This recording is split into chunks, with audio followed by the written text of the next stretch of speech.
Good. Okay, comrade, welcome to this exceptionally important meeting. Even if it's attended by a small number of people, it is all the same an important meeting because the topic of discussion is exceptionally crucial to the future of humanity and crucial to our struggle for socialism. And the title of the meeting is Imperialist Drive to War Against Russia and China. I dare say, knowing the views of comrades in the movement, it will prove to be a controversial topic. But we welcome this controversy and we hope we can conduct this debate in a comradely manner and discuss the pros and cons of the views put forward by our speaker today, who happens to be on my right, Joti Brr. And with these words, I call upon her to address you. Thank you very much for having me, comrades. I already have to make one apology, which is to Deborah. She's asked me for jokes. Number one, as anyone will tell you, I have no sense of humour. I'm rubbish at jokes. Even if I was good at jokes, it's not a subject that lends itself very easily to jokes. I think you'd have to be a bit more of a professional than me to find lots of ways to make this amusing. I'll do my best at least to make it interesting. I think when we talk about the question of the drive to war, we have first to understand the context. Without the context, all of the things which are going on in the world can't make sense to you. So, despite the fact, it may seem like we're constantly saying the same things, well, it's imperialism, it's crisis, imperialism, it's crisis. We have to say that and we have to understand what it means in order to make sense of what we're looking at. Imperialism is in crisis. And what does this mean? Right now we're in the deepest ever capitalist crisis of overproduction, worse even than the one whose name we all know, the Great Depression of the 1930s. And we know what that led to, we know what it meant for the people of the world, and we know where it ended up. Markets are saturated, profitable opportunities are scarce, and so the competition over resources, over markets, between capitalists, between groups of capitalists grouped into nation states becomes really, really cutthroat. The billionaire rulers of our world are absolutely desperate to save their failing system, and they will do anything to stay on top, to keep the system in place, to keep their privilege and their wealth, and to win the competition against their rivals. And in this context, profits have to be maximum profits. Just making a profit is not enough to win you the battle of competition. In the battle of competition, you must have maximum profit. And this is what is the driver behind all of the things we're seeing in the world today. Public services have to be privatized according to the logic of, capitalist crisis, because they're an opportunity for profit taking which isn't being exploited. Benefits have to be cut because it's a tax on capital, on wealth. It's a paying out on something you don't get anything back from. It's an opportunity missed for capital to be employed profitably. Sources of raw materials have to be controlled, and rivals have to be denied access to markets and to materials. So the rivalry aspect of capitalism becomes intensified in a time of crisis. And Russia and China both present major obstacles to this drive of the imperialists for world hegemony, for control of markets, for control of resources, for access to every opportunity to make a profit. And I want to read to you a little quote from a Proletarian article about the obstacle that these countries present. So, since shortly after the collapse of the Soviet Union, the strongest countries resisting US expansionism have become China and Russia. Many decades of socialist construction enabled both countries to establish strong and independent industrial, scientific and military foundations, on the basis of which the encroachments of Western imperialism can be effectively resisted. Russia may have abandoned socialism, but its socialist legacy is still a boon. Russia and China have strong economies. They have the ability to defend themselves. If we look at Russia in the world today, we can see it's the largest country by land size. That gives it huge mineral resources, a strong industrial, scientific and agricultural sector. It's got a nuclear capability that's second only to that of the USA. And all these things mean that it's able not only to resist the imperialist domination of its own territory and people, but it's also able to offer support to weaker allies. And we see this beautifully illustrated with Syria. For the first time, really since the collapse of the Soviet Union, the US is finding that it can't just have it all its own way, that there are obstacles to its rampant aggression. And not just the US, of course, it's Britain, NATO, imperialist powers generally. And this ability to resist makes Russia a threat, not only to present avenues of super exploitation, but of future ones. And if you think about it, it makes total sense. You know, for example, if we see what's happened in Syria, whereby an independent country is standing up and saying, we want to have control of our own resources, our own economy, our own activities, politically, economically, culturally.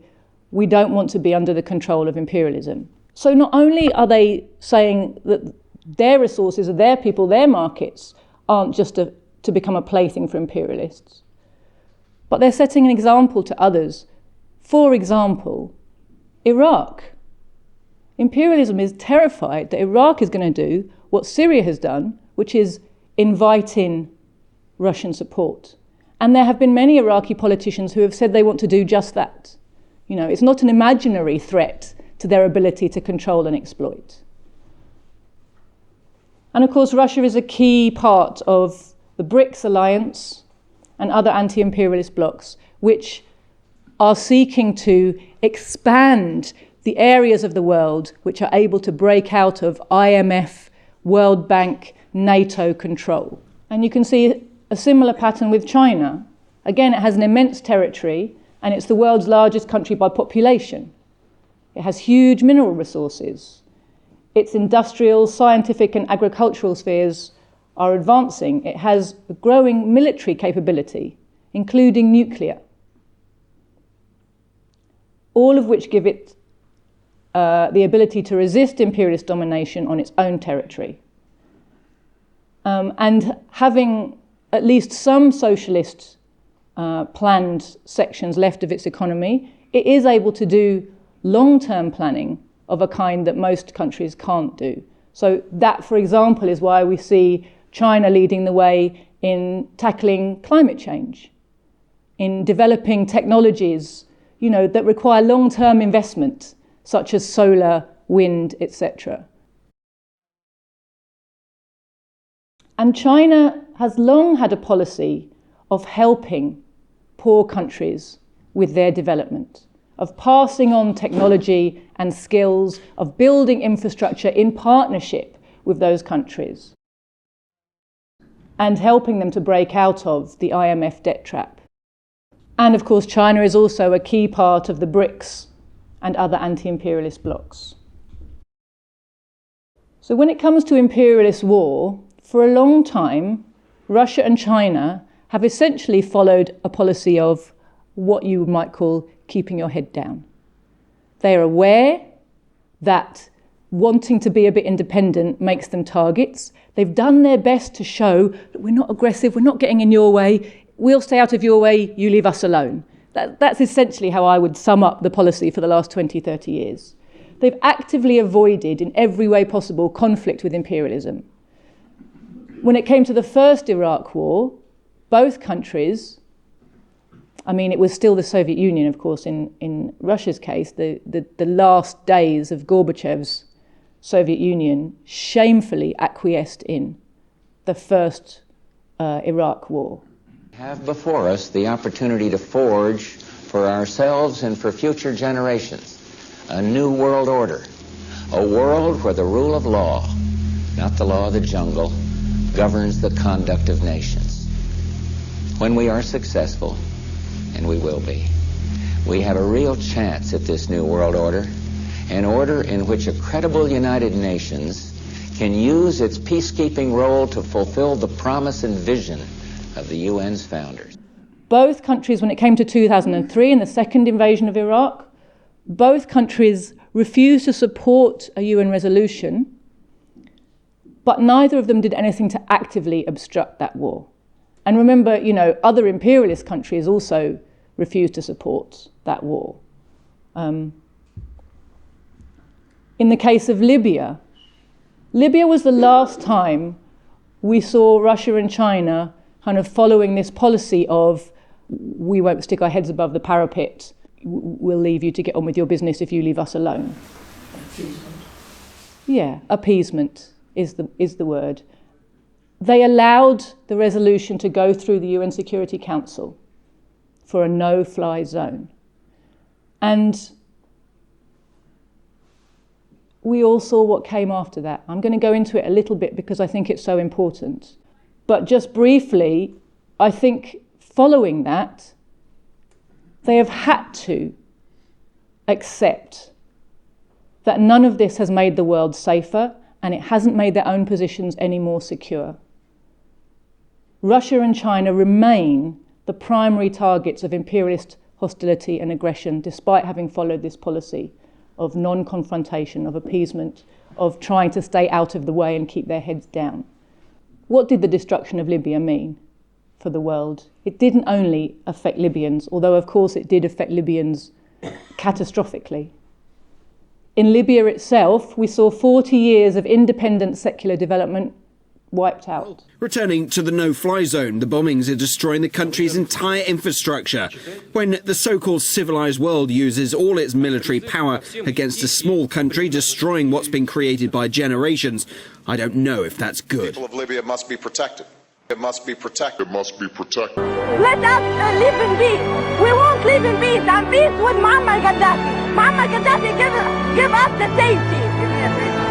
Give me the freedom. Give the Libyan people the freedom. We saw the brutal murder of Libya's anti-imperialist leader, Colonel Gaddafi. And we saw it celebrated in the most horrific way by the lady we're supposed to have celebrated as, the world's potential first woman president, right? Hillary Clinton. Remember how she laughed when she saw the video of Gaddafi being murdered? We came, we saw, he died. Secretary, let's turn, if we can, to Libya. The UN and human rights groups are calling for an investigation, saying that if, as it appears from the videotape, that Gaddafi was executed, it was a war crime. And you're also coming under fire for what you said. We came, we saw, he died. An old man who has given his life in the service of his people is brutally murdered. She watches a video, laughs, and speaks like that. But we're supposed to see her as a champion of feminism. Wouldn't it be brilliant if she was the president? Do you know, a little aside here, it's not in my talk, but my daughter is at primary school, and I don't know if it was an assembly or in her class, she came home from school one day talking about the US election. Why are they talking about the US election? Oh, because maybe America's going to elect a woman president. Wouldn't that be good? Vote for me because I'm a woman. One of my merits is I'm a woman. All these mothers vote for me because I'm a woman. Because I'm a woman. Vote for me because I'm a woman. One of my merits is I'm a woman. All these mothers vote for me because I'm a woman. Because I'm a woman. A woman running to be the first woman president. I cannot imagine anyone being more of an outsider than the first woman president. Who can be more of an outsider than a woman president? Well, I can't think of anything more of an outsider than electing the first woman president. A woman president of the United States of America. Women.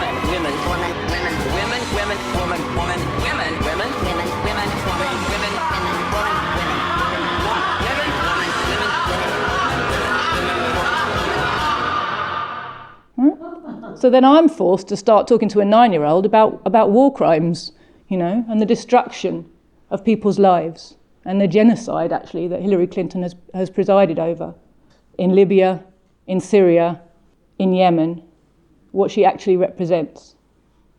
Absolutely shameful. Back to Libya, they had their water and electricity infrastructure destroyed, which of course is the basis of any kind of a decent life. Every other kind of infrastructure, roads, bridges, houses, social facilities, their healthcare and education provision, which were some of the best in Africa, the best in the Middle East. There were huge massacres of black Libyans through racist pogroms which were unleashed by the NATO-backed militias. The poisoning of their air, their ground and their water by chemical and uranium-tipped weapons, which have become the signature now, the signature that's left behind by every imperialist bombing campaign from Korea till today, actually. But it's getting worse. And every time there's a new one of these imperialist wars, you hear a few years later about the doctors who are trying to work out what weapons have actually been used. And it always turns out each new theatre of war is also a testing ground, just like Gaza has been used as a testing ground for all kinds of new weapons that aren't declared, that aren't internationally approved, full of horrendous chemicals or with uranium tips or whatever, which leave behind the most horrific legacy in terms of people's health, in terms of poisoning the air, the water, the land, the food that people have to eat, the water that they drink, the air that they breathe, and cancers and all kinds of hideous diseases and birth defects go up massively as a result every time. And you can see it if you go to look at Yugoslavia, if you look at Iraq, if you look in Gaza, in Libya, you see it everywhere that the imperialists go with their weapons. And of course, the overnight appropriation of Libya's wealth by the banksters. There wasn't much coverage of that in our media. But Libya had a huge amount of wealth in reserve funds, and they were first frozen and then just quietly appropriated. And let's not forget that Libya was formerly the most prosperous country in Africa, where the people had a stable, secure, and pretty pleasant life, actually. And the repercussions have gone further than Libya. Of course, the most obvious one has been the flood of desperate refugees. And they've come not just from Libya, but from Africa and the entire Middle East. One of the ironies of the latest imperialist wars against Libya and Syria is those were two of the countries that played the biggest part in soaking up refugees from the other imperialist wars that had been going on, and actually acting as a buffer between these imperialist crimes and the imperialist countries themselves. The tiny trickle of refugees that have come to us from Afghanistan, from Iraq, from Africa, would have been a flood if it wasn't for the fact that Syria and Libya offered homes to so many refugees and looked after them in quite a civilized way. It's led to the economic and military destabilization of the entire region. Libya played a very stabilizing role in Africa in all sorts of ways. And now it's become the opposite. It's become a place where the imperialists can not only train their jihadi squads that they then unleash across the world, but they can also funnel money and arms through there in a bid to try to avoid it being known who's backing these forces. And of course, it's destroyed all of the Libyan-funded plans for African economic development, for African cooperation, and for African independence. I'm not going to go into the details of that. I'm sure people in here know. But there were many plans afoot, backed by Libyan money primarily, to create a more economically independent, technologically independent African Union. It's removed Libya's support for many progressive movements around the world. I'm sure people here know that Libya gave money to the IRA when it needed it. It gave money to the ANC when that was in opposition, when that was trying to fight for an end to apartheid. And there's many progressive movements around the world which received fraternal support from Libya and which had that cut off when Libya was destroyed. And as I said, it's released an absolute tsunami of Islamic armed mercenaries trained and willing to do imperialism's bidding all over the world. And that means that the collapse of Libya is not just a disaster for Libyans, but for workers everywhere. And I just want at this point to remind us of a quote from Stalin in his work, Economic Problems of Socialism in the USSR. He dedicated a section to the peace movement and talked about what it represents. It was after the Second World War. Remember, people were desperate to believe that they never would have to face a war like that again. And he wanted people to remember that imperialism means war. And so no amount of working or wishing for peace and no amount of dexterous diplomacy is going to stave off war for more than a short while in a world that's characterised by rapacious, crisis-ridden, profit-hungry imperialism. And Stalin said, for all the successes of the peace movement, imperialism will remain and continue in force. And so consequently, the inevitability of wars will also continue in force. And he said, to eliminate the inevitability of war, it is necessary to abolish imperialism. And I think we always have to remember that. That has to be the message that communists take to the anti-war movement. It's not good enough for us to just say, yes, yes, war is bad, let's fight for peace. What does peace mean? How do you get peace? You know, the working class will never succeed in achieving peace until it understands what makes war. So there have been lessons from Libya, the global fallout, the chaotic and insecure nature of the world after that. And the fact that the targeting of Russia and China has gone up, not down, in this post-Libya world. Really the lesson is the imperialists can't be satisfied with anything less than everything. You know, you can't give them a little bit. I mean, we saw it in the Second World War. We saw the British imperialists trying to say to the German imperialists, take Czechoslovakia. You know, go that way, have this bit, and we'll leave you alone, and then we can all go, everything can be fine, right? But that isn't how imperialism works. The drive is for more and more. The competition impels them, the crisis impels them. You know, there's a logic to the system which can't be reasoned with. It's not a question of why don't they learn their lessons? Why don't they see reason? Why don't they understand that what they're doing is self-defeating? The system has a logic of its own and it's built into it. And therefore, as far as Russia and China are concerned, as far as any target of imperialism is concerned, their best protection from war lies in making the imperialists feel that the price of an attack would just be too high. They need to build up their network of allies. They need to make sure they have strong defences. They need to develop their military preparedness, which you can see them doing. And they need to mobilise their peoples. You know, you can see that countries like the DPRK, North Korea, Iran have understood these things. You know, you can see how the lessons of being a target affect the way that countries carry out their policies. And in the context of all of this, we have to understand why it is then we're getting this increasingly rabid tone in our media, in our academia, and from our politicians. It's not an accident that suddenly there's this deluge of propaganda. People talk about the new Cold War.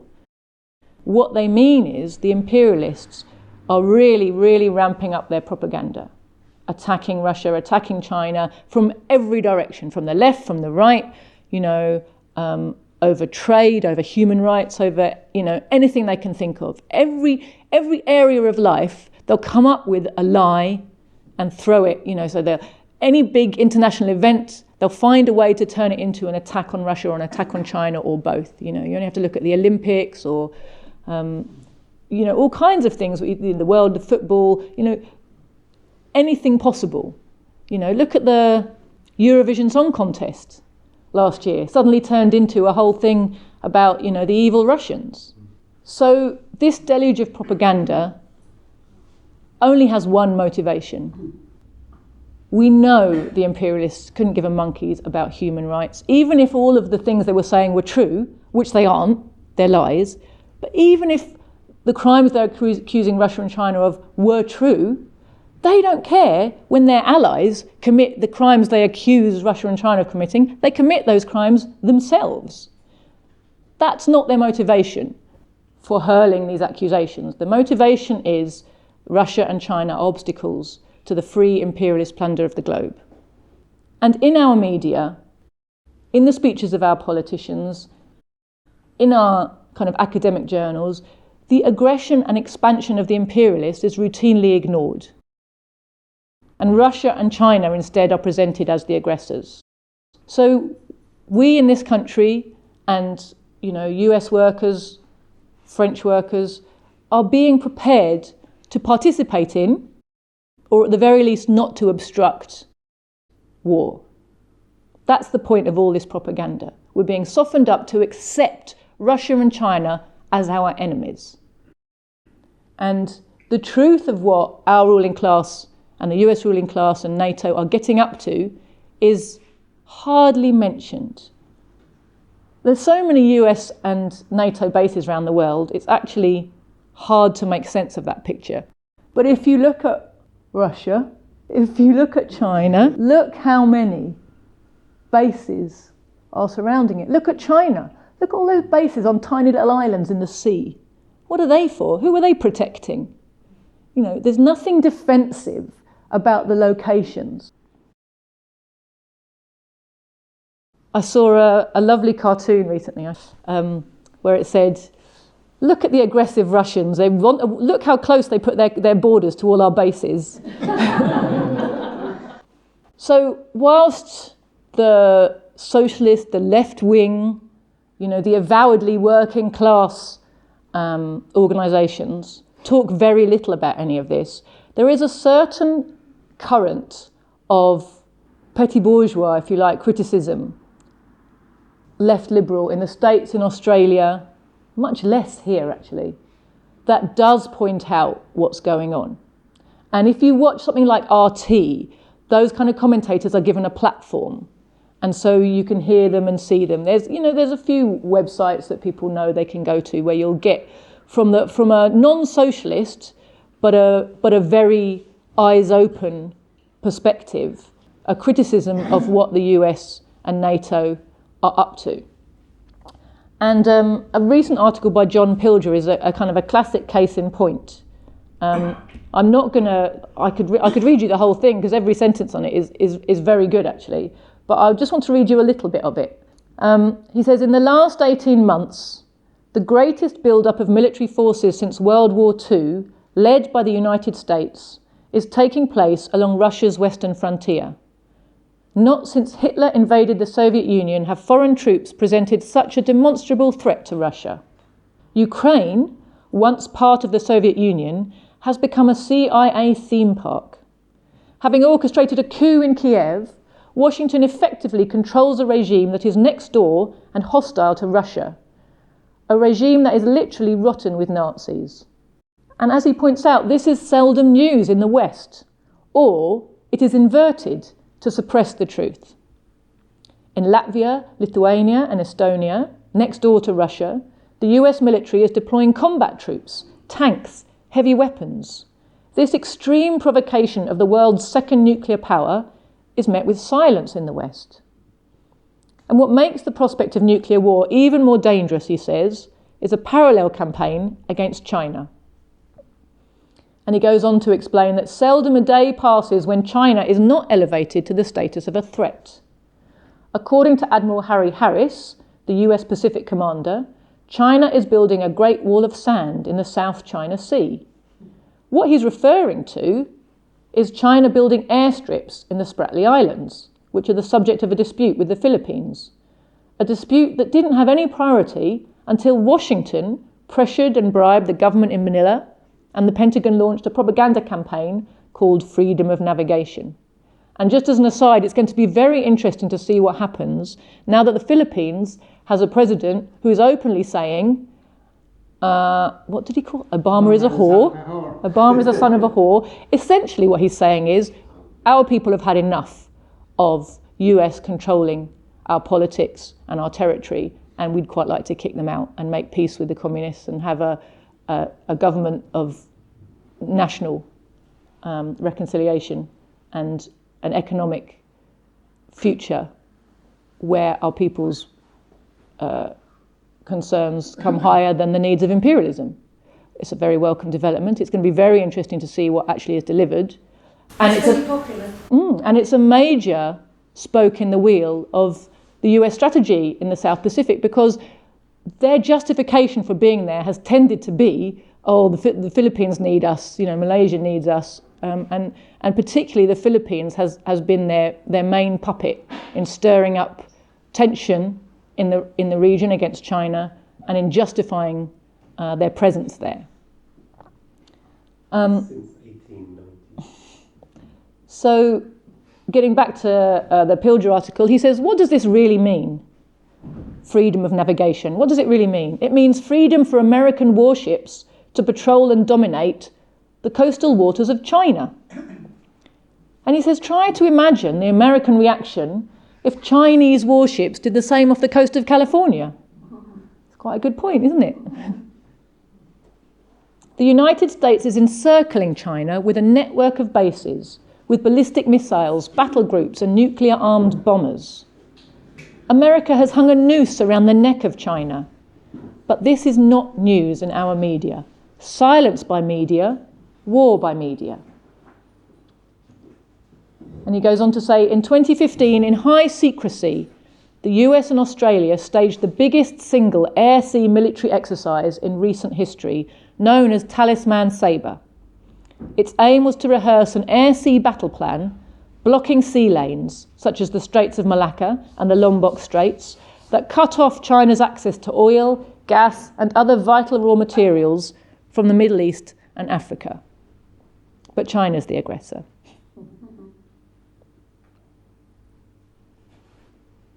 And John Pilger also talks about, in that article, he talks about this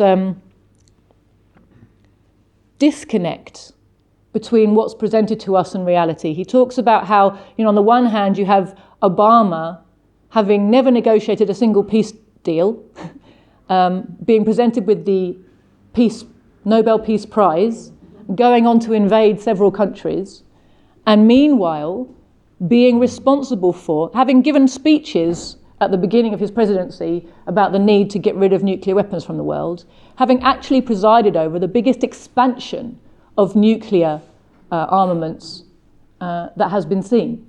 And how, in fact, under Obama's regime, the US has been developing nukes that they actually envisage using. Little nukes, tactical nukes, little enough to use. And are looking forward to their opportunity to get going with these things. There's huge numbers of them actually being produced now in the USA. So this disconnect between the presentation of peace-loving, heroic Obama. I mean, he's practically being sainted now he's on his way out, isn't he? It's insane, and the reality of what his government has actually been presiding over. And then, of course, there's a kind of a double act that goes on between the openly imperialist politicians and media and those which claim to be left-wing in the imperialist countries. So whether they're Trotskyites or Labourites of a left or right kind of variety, they are all busy reinforcing imperialist propaganda about Russia, about China, about what's going on in the world. The Trotskyites in particular applauded the collapse of the Soviet Union. Those of you who are old enough to remember that will know what that felt like, that the world's first and best example of socialism collapsed, and we were told by these people that it was a liberation and a great step forward for humanity. They were gleeful when Soviet or Russian mafia oligarchs grabbed the wealth of the Soviet people that had been built up over 70 years. They called people like Yeltsin liberators. And now that Russia actually has replaced the comprador mafia government with one of national and quite anti-imperialist bourgeois, they describe the government as gangster capitalists and as imperialist. And it's all done to confuse working people and persuade them to feel at the very least neutral. If there's a war between NATO and Russia, oh well, they're all as bad as each other, they're all gangsters, they're all capitalists, they're all imperialists, nothing to do with me. That's the aim of this kind of criticism from the left. And the people who spread these lies, they pose as friends of the Russian people, but in fact, as ever, they're supporting the aims of British imperialism with the kind of things that they do and say. And I've got an example here. I could give you lots of examples, but just one of the kind of reporting that you get in the Trotskyite press about Russia, about Ukraine, which is really aimed at confusing and demobilizing British workers. So this was from an article in The Socialist in August 2014, and it's talking about Russia and the Ukraine. It says, we cannot and should not support, even critically, I remember Trots love this thing of critical support, don't they?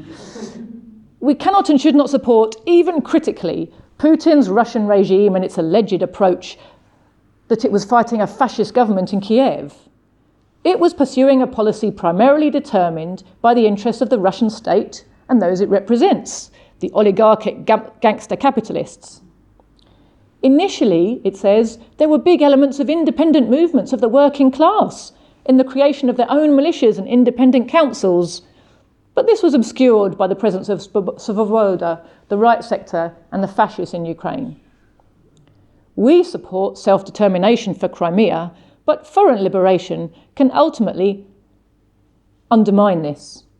Only a democratic constituent assembly convened by a united movement, or a democratically controlled referendum can guarantee this in Crimea and southeastern Ukraine. Neither do we support the Kiev regime, but seek an independent working-class axis and critical support of the socialist forces, even though they might be weak. Flying pigs. So on the one hand, they claim to support something which, essentially doesn't exist, the right kind of, the imaginary socialism of the kind that they have prescribed how it should look. Amongst the fascists. Oh, yeah. On the other hand, they back up imperialism. They say Putin is imperialist.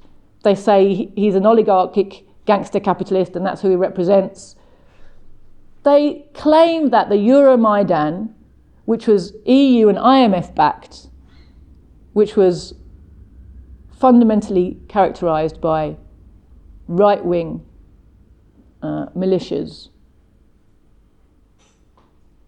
was full of independent working class, people's councils. That's the thing you hear everywhere. Every single time the imperialists want to invade somewhere, they will tell you, oh, there's a popular uprising going on. And the Trots will jump on and not just agree with them, yes, there's a people's uprising going on. They'll go one step further and tell you, there's people's councils. People's councils are being set up. I've heard it said about Iran. I've heard it said about Syria. I heard it said about Libya. I heard it said about Ukraine. Every single time it's proved to be a lie. Not once have I seen a retraction.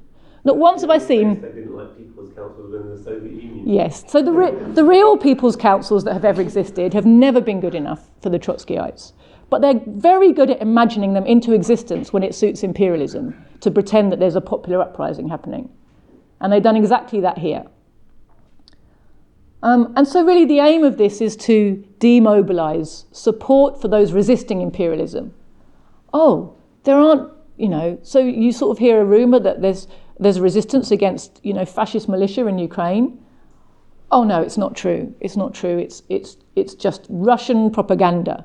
And no mention of the Eastern republics, Donetsk, Lugansk, who really do have Soviet-style people's councils resisting fascism. Just a tiny, a reference that southeastern Ukraine exists, right, in that paragraph there. So if they do things the way we say, the problems in Crimea and southeast Ukraine can be solved. But no mention of the real active defence by those people against the coup-backed regime that's trying to ruin their lives.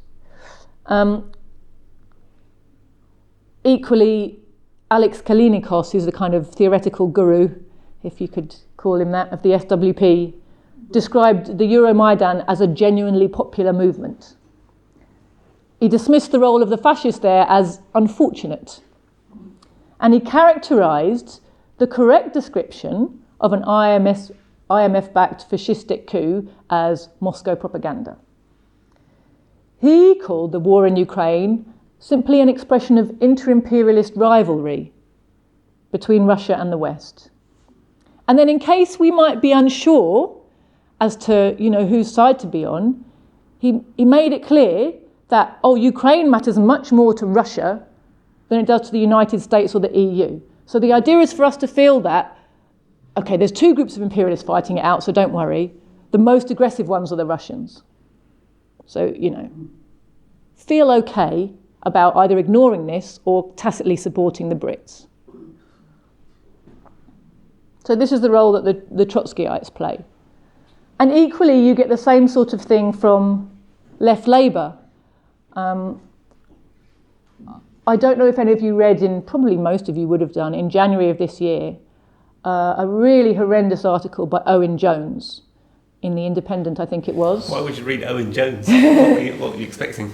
Well, it went around social media. It was highly publicised at the time. It's the kind of thing that has made him the career that he's got, essentially.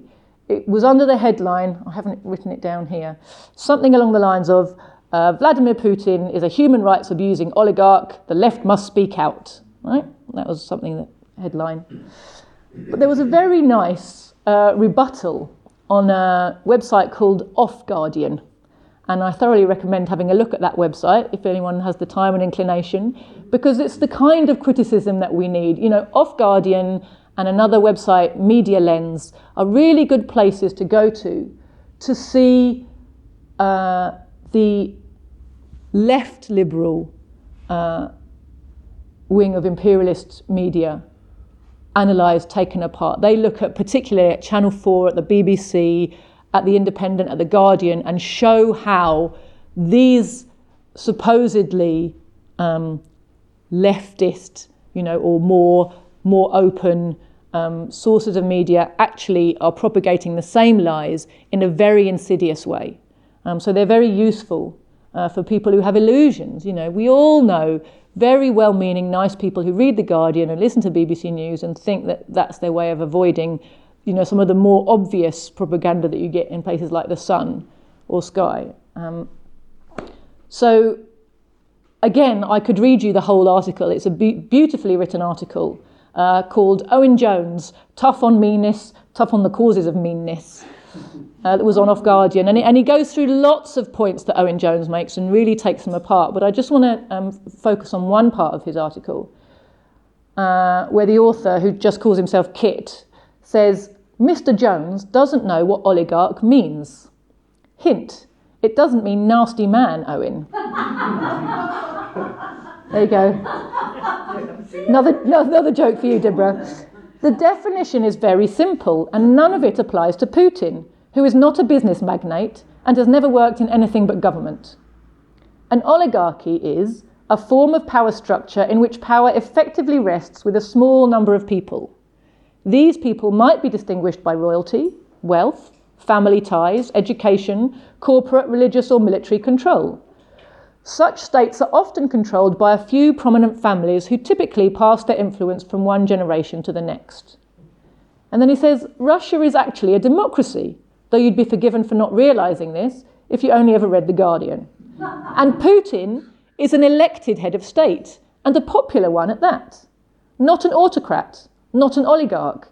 You can't force a lie to become true simply through repetition, although, of course, that's precisely what the imperialists try to do. And he says, interestingly enough, according to researchers at Princeton, that well-known den of pro-Kremlin spies, the USA actually is an oligarchy. So again, you have this classic thing where not only the imperialists themselves, but even their left-wing supporters constantly accuse imperialism's enemy of imperialism's crimes. Look, they're imperialists. Look, they're oligarchs. Look, they're exploiting the world. Look, they're invading everybody, And of course, something must be done. And of course, it's very important the role these left-wing commentators play. There's a reason they get careers and, recognition and put on little pedestals, because they're harder. Their lies are harder for people to spot, easier for workers to swallow, because they seem to be coming from a position of, defending the interests of the working class. That's how they present themselves, and that's how they're presented by the imperialist media as being, anti-establishment somehow. In fact, when it comes to Ukraine, the truth is quite the reverse of what the Trotskyites, the Labourites, and the imperialists have painted it. You know, the fact is, imperialism has been desperate to control Ukraine ever since 1991, the collapse of the Soviet Union, for many reasons. And certainly they don't want to see it taking an independent course. Ukraine has a huge number of its own resources. It was known as the breadbasket of the Soviet Union. It was also the home to much of the Soviet Union's aerospace industry. So aeronautics, but also the space. And armaments. It's home to mines, a lot of mineral resources in Ukraine. So there are a lot of fantastic resources for the imperialists to get their hands on. And of course, it's right on the doorstep of Russia. So for NATO to get in there and put a base, you know, is a primary strategic objective. And because of this, Ukraine has found ever since 1991 that its elections are interfered in and manipulated, that imperialism is constantly creating and funding what they call peaceful opposition movements as the basis for its democracy movements. And it also funds right-wing militias and ultra-nationalist movements, which are completely reliant on imperialism and therefore ready to do its bidding and to kind of back up its economic invasion with boots on the ground. So we've had presented to us as peaceful democracy movements, we've had the Orange Revolution and then the Euromaidan, and these are backed up by local fascistic black shirt types of Svoboda, the right sector, who are really the IMF's bully boys. You know, the imperialists want to control Ukraine's resources and they want a NATO base in Ukraine. That's how you can understand what's happening there. And the people who are resisting that in the southeast of the country, in the Donbass, are doing so in order to try to retain some level of independence and control over their lives, and to stave off the rule of a regime which wants to make them into second-class citizens. Let's not forget that the right-wing coup-backed government in Ukraine has talked about outlawing the Russian language, is already taking steps to remove Russian signage from the west of the country, and is really stirring up all kinds of, you know, horrendous sectarian divisions between the peoples who live in the territory of Ukraine. So they have very good reasons to be worried. And of course, you know, these are people who lived through the period between the First and Second World Wars, the Second World War, the Soviet construction. You know, they've seen an awful lot, these people. They've been on the front line of an awful lot. They were on the front line of the fight against fascism. You know, they were the area of some of the hottest conflict against the Nazis. They suffered Nazi occupation and, you know, huge catastrophes. And they also were on the front line of Soviet development. You know, they saw the gains of Soviet collectivization, of Soviet industrialization, of Soviet construction, of socialism, you know. And for all the demoralization of the collapse of the Soviet Union, you know, people there haven't forgotten that they once had power and control over their own lives and their resources. Similarly, we have a deluge of propaganda criticizing China from the left. It's very significant to notice just how silent the parties of the left in this country are about the huge imperialist military build-up in the Pacific. They just don't talk about it. You wouldn't know it was happening. Instead, what do they talk about? They talk about human rights abuses. They talk about environmental problems. And they go on and on and on about the decline of the British steel industry and how it's all China's fault. The unions, both wings of the Labour Party, the Trotskyites, even the Morning Star have all been repeating the slanders about Chinese steel dumping and are basically encouraging anti-China sentiment amongst British workers. So they ignore the fact of the imperialist capitalist crisis of overproduction. They ignore the fact that the decline of British steel was well advanced long before China was exporting steel. And essentially they are supporting the imperialist drive to a trade war, and a trade war, as we all know, is a precursor to a shooting war. They are softening us up and supporting the case for war. And a nice quote for you from a Proletarian article last year that highlights this. They say, the willful destruction of a once thriving steel industry by a parasitic imperialist ruling class occurred long before China or any other developing country was a significant steel exporter. When the likes of Jeremy Corbyn attempt to outflank the Tories from the right, demanding that the government stand up to China on the steel issue, they not only fuel reactionary and social chauvinist attacks on a developing socialist country that was once the plaything of British imperialism, they also prevent the class struggle of the British working class from even getting off the ground by presenting friends, the socialist countries and workers in other countries generally, as enemies, and enemies, the British ruling class, the EU and imperialism generally, as friends.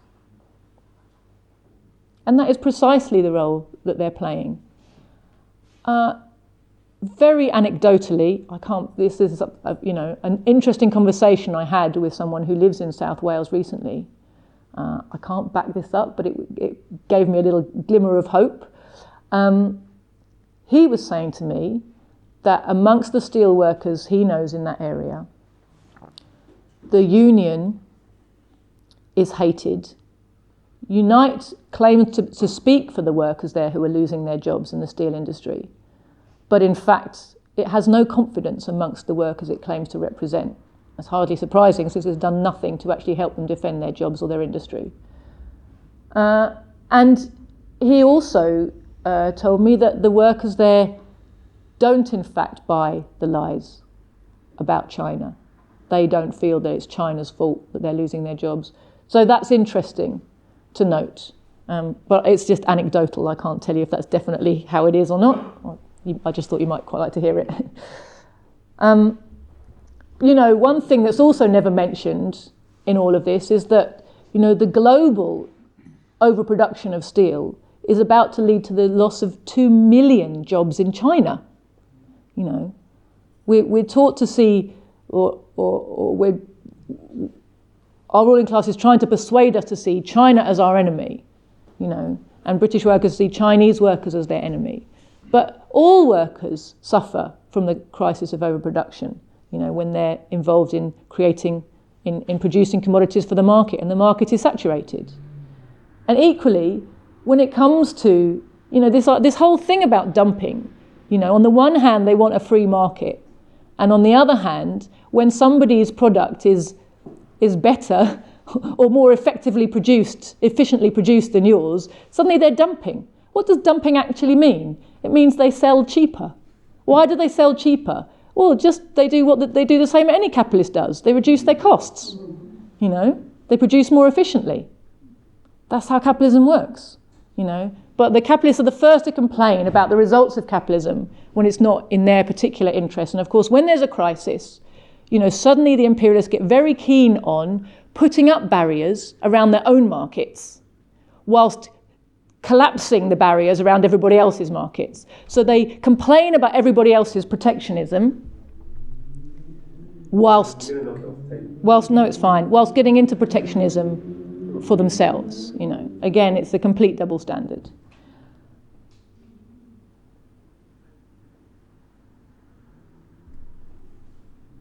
The deployment of the THAAD in South Korea. Can someone remind me what this stands for, because I haven't written it down? Thermal ultra-heat something. Terminal High Altitude Area Defence. Thank you, very good. Terminal High Altitude Area Defence.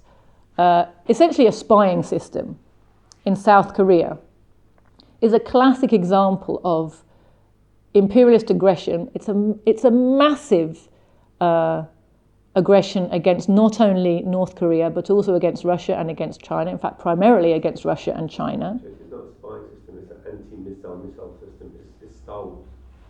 So it is an anti-missile system, but it also has a spying capability. Oh, but its main function it has radar. Make the missiles of your opponents ineffective, shoot them down before they can do anything. That's why it's dangerous. Okay, thanks. It's dangerous on two fronts. So number one, it's not defensive. They have claimed that it's defensive, it's to protect South Korea, but the positioning of it means it can't protect Seoul, which is the main centre of population in South Korea, because it's much further south than that. And actually, it's not effective against short-range missiles, which would be the only ones coming from North Korea.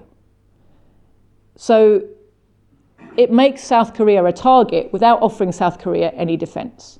So it's an insane thing for the people of South Korea, and many of the workers in South Korea are up in arms about its deployment and are very, very angry because they're perfectly aware that it makes them a target.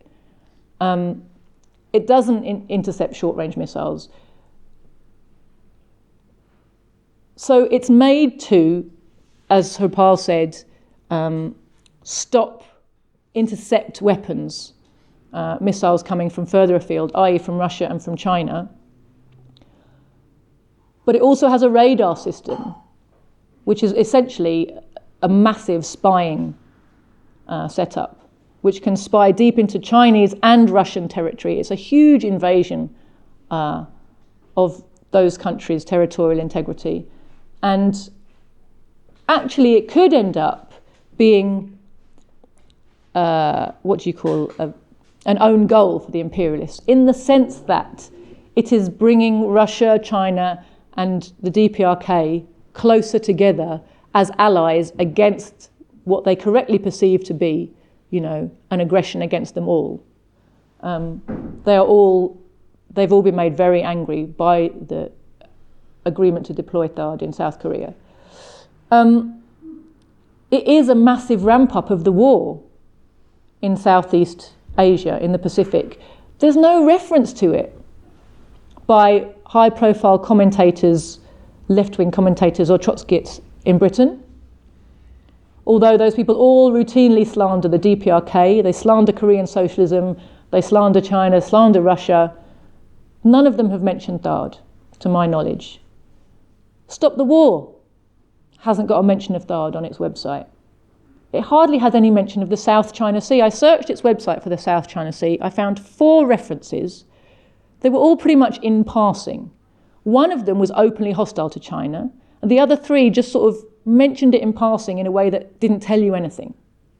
So essentially, our anti-war movement is saying nothing about the build-up to war that NATO is engaged in against China. Which brings me on to the question of the anti-war movement in Britain. So as I said, it ignores the facts regarding the US military build-up against Russia and against China. It repeats the lies about Russian and Chinese aggression and imperialism. And in fact, it ends up, therefore, strengthening the case for war. We saw this in the case of Libya, how this worked. You remember?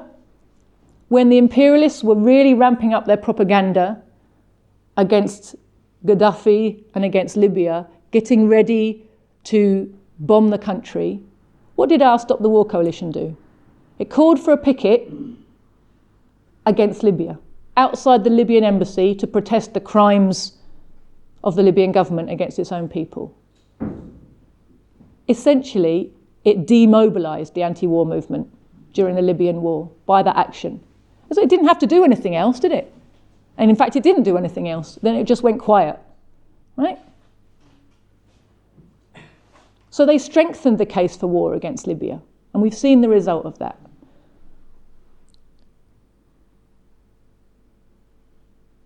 And meanwhile, they suppress all calls for active anti-war work. They confine their calls to action to asking us to write to or lobby our MPs and to go on little weekend demonstrations in the back streets of various cities that disrupt nothing, disturb nobody. Imperialism carries on in peace, and we all come out and have a little walk about and a chat and go home again. Well done, they tell us. Well done for coming. See you next time. That's their idea of anti-war work. But it's a joke, isn't it? It's not even useless. It's worse than useless. It's actually an impediment to the cause of human progress and an obstacle in the path of peace. They are not helping the working class to achieve peace, not even under the conditions of capitalism. Never mind educating them about the true nature of the enemy we've got to fight. What should an anti-war movement look like? We need an anti-war movement that is prepared to strongly and unashamedly counter the imperialist war propaganda and tell workers the truth. I look at Syria, for example. So many lies have been put in our media to demonize the leadership of Syria, to demonize the people of Syria, to confuse the working class about what's going on there. None of these have been refuted by our anti-war movement. They don't tell workers the truth. They don't help them to see through the propaganda.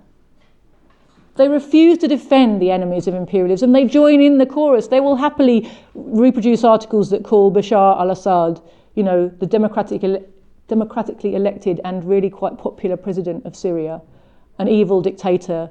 They will repeat all the lies that make it look as if Syria is some kind of a sectarian hellhole, when in fact all sectarianism has been imported from without. Every Syrian you ever speak to is proud of the fact that Syria is a secular, inclusive nation. Syrians don't see themselves as Sunnis or Shia or anything else, but our Stop the War movement will routinely reproduce analyses that base themselves on this idea of, there's Alawites here and there's Kurds here and there's Shia and there's Sunni. This is an imperialist description of Syria. It's not the Syrian reality. It's not what the Syrian people are fighting to defend. They're fighting to defend a country where Syrians are Syrians, no matter what their background. We need an anti-war movement that's prepared to organise real solidarity, mass non-cooperation with the imperialist war effort. We need active sabotage of that war effort. We need to harness the collective power of the working class through unions, through communities, in any way possible. The collective power, not individual acts of disobedience, however brave those are. They're good at inspiring people, but ultimately it's the collective power of the working class which is going to stop the war machine in its tracks. Collectively, we can refuse to move munitions and materials. Collectively, we can refuse to fight in aggressive wars. We can refuse to write or transmit the propaganda that makes these wars acceptable. These are all ways in which the British working class has power. The ruling class doesn't fight.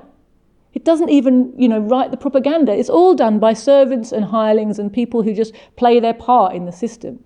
And if we're woken up and organised, we can turn around and say no. And there's nothing the imperialists can actually do about that if we're organised collectively.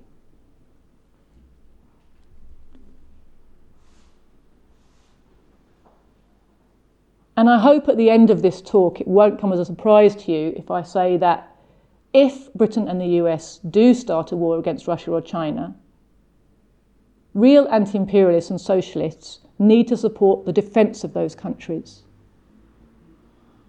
And we need to work for the defeat of our own ruling class in such a war. Because Russia and China clearly are not aggressors. They're not invading anybody. They're not fighting for world hegemony. They're simply defending themselves against attack by imperialists. They are acting as a block to the power of imperialism, and therefore we have to be on the same side as them. They make themselves allies of the British working class in doing so. Real anti-imperialists have to make it clear to British workers who are suffering under the dual burdens of austerity and war that the destruction of independent Russia or independent China will put back the movement to defeat imperialism by decades. Look what happened to our movement after the collapse of the Soviet Union. It was an absolute catastrophe for the working class. Not only was our movement demoralised, but imperialism got a shot in the arm which lasted it for 20 years. You know, huge opportunities for profit taking and super exploitation and domination.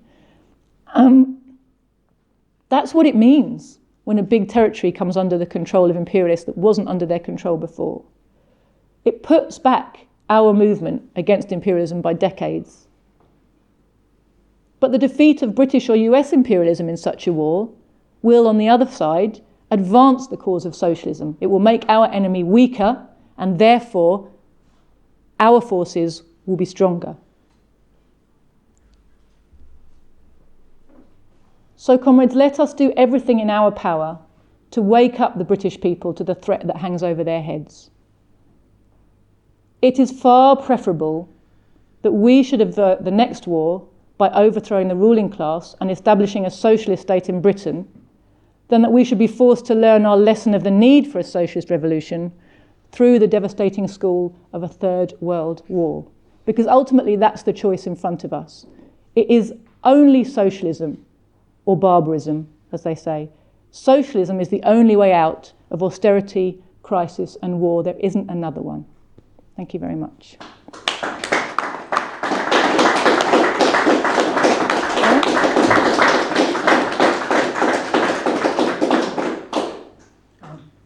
Thank you, Joti, very much for that extremely incisive presentation.